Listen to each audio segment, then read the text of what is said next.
در ناحیه وسه در چورابین ایدونه بخشیده به روز دعوتشونده 100 نفر نوازکاران بعد گذشتن از کمیسیون طبی سفر رفتند. برای گسیل نوازکاران نمایندگان مقامات‌های حفظ حقوق، سابقه‌داران مهنت، راهبران تشکیلات و مؤسسه‌ها، دسته‌های اختیاریان حزب خلقی دموکراتیک تاجیکستان و والدان نوازکاران اشتراک نمودند. امروز فرزند دیوم خود را به قوه‌های مسلح جمهوری برای ادای خدمت روان کرده ایستاده‌ایم و از آنها خواهش داریم که خدمت را با سر بلند ادا نموده و نزد پدر مادر با سر بلند برگشته بیایند. در برآمد رئیس ناحیه وسه قید کرده شد که همگان شاهد آن هستیم که یک چند روز پیش با اشتراک اساسگزار صلح و وحدت ملی، پیشوای ملت، پرزیدنت جمهوری تاجیکستان محترم امامعلی رحمان بنای نوی کمیسریات حربی ناحیه مورد استفاده قرار داده شد.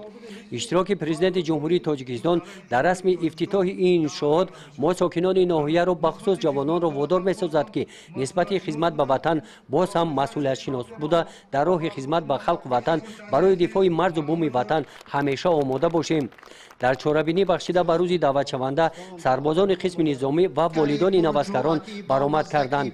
در محیط ایدانه با ختم کنندگان کورس‌های هنرآموزی شهادتنامه‌ها سپاریده شدند. در قسمت فرهنگی چورابینی هنرمندان بخش فرهنگ ناحیه با برنامه ایدانه کنسرتی خاطر اشتراکچیان چورابینی را شادگردانیدند. گزارش خواجه نظریف خدای نظر ظهورов از ناحیه وسه برای برنامه اطلاعاتی نوید.